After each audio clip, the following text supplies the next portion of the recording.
Hello, so this is side A of this series of videos on series 11/37 of Doctor Who, and this is the Harry Positive things that I like about this series. So the first thing to say is I'm really enjoying the incidental music by Segun Okinola. I'm probably massacring that name. Now I like Murray Gold's music, but I also liked Dudley Simpson's music, and even then the Radiophonic Workshop coming in 1980 was a breath of fresh air, and I feel that the music in this series is similarly so. It's very different, and I'm just enjoying the refreshing tone of having something else to add to the sound of Doctor Who. I realise for fans who have only been with the series since 2005, they've only known Murray Gold as the composer of Doctor Who. But for me, there have been so many different sounds and flavours over the years that this is a welcome change. Now, I talked about this a little bit before the series started, being a Sheffield lad, but I have appreciated the Sheffield aspects of the show. We also had 2 full episodes set in Sheffield. And then we've got the fact that the companions are, well, one of them lives in Sheffield, the other 2 are from Sheffield. And for me, having grown up in Sheffield in a diverse multicultural school, I went to school with people like Ryan and Yaz. So to see those people aboard the TARDIS has been quite interesting. It's just been nice, if they're going to do contemporary Earth stuff, to have it somewhere other than Cardiff or London. That's been great. And for it to be my hometown, that's the icing on the cake, I guess. Now I realise that if you've only been with the show since 2005, you're used to a season arc and all that kind of stuff. And there just doesn't seem to be anything going on here, with the exception of that reference to the Timeless Child. And then there were those references to the Stenza in the first couple of episodes. You kind of thought that was setting up a season arc, and then there hasn't been anything. I realise that's a problem for some people. I find it quite refreshing. I like my Doctor Who standalone.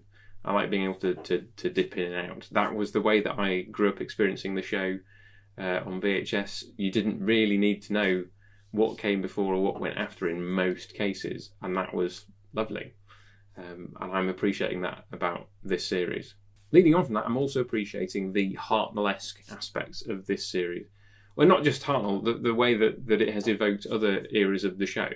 It's like Chris Chibnall went, let's see what bits I can borrow, or in some cases rip off wholesale. And I know I'm not unique in noticing that. Often people would post something on Twitter going, oh, doesn't that remind you of that story? And I'd be like, oh yes. So we had the sort of Keys of Marinus aspect of the Ghost Monument. You had the Time Meddler, quite obviously in episode 3, and then the Green Death, Planet of the Spiders mash-up in episode 4, aspects of Earthshock and Terminus in episode 5.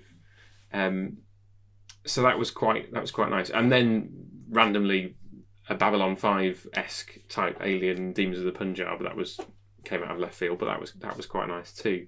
And of course, you've got the 4 companions thing, which I really love. My favourite TARDIS crew is the second TARDIS crew with Ian and Barbara and Vicky. I'm not entirely sure that it works so well with the length of episodes that we have. It is always difficult to find stuff for them all to do. And Graham, in particular, has been a standout. For those that only know Bradley Walsh as a game show host, I know there was some concern, but I was never in doubt because I'd seen him in the Sarah Jane Adventures. I knew he could act. And it's a really nice part for him to get his teeth into, and he's definitely the standout of the 3 companions, so really, really enjoying him. The final aspect, and this is much more of a personal aspect, is just that I'm enjoying having a series of Doctor Who that I can watch with my wife. I have watched a lot of Doctor Who on my own over the years, but it is certainly at its best for me when watched in company. Now, I'm not being prescriptive. I know some people have been, and that's just stupid. I'm not telling you how to watch Doctor Who or how to enjoy it. I'm just saying that for me, it has largely been better when enjoyed in company. And in the last few years, that has obviously been my wife. And she really didn't get on with the Capaldi era of Doctor Who and gave up on it shortly after the beginning of Series 10 entirely. So it's just been nice to be able to say, love, shall we sit down and watch? And I know we did an episode immediately after the first episode, and we were going to try and do a sort of reaction video each week. That hasn't happened because real life. Hopefully I'll be able to get her back on next week, and we can talk about our opinions of the whole series, because I'm recording this and releasing this after episode 9 has aired, but we haven't seen it yet, so I'm really just talking about the first 8 episodes. So that's what I've enjoyed about series 11. What do you think? Please comment down below. I'd like to try and keep this video largely positive. I have recorded 2 other videos at the same time as this one, so if you have some grumbles, maybe go over to those to talk about those things. So that's that. There are links to the other 2 videos in this little series, and also a link to the playlist if you just want to watch all 3 in one go. It's nice to be talking to you about Doctor Who again.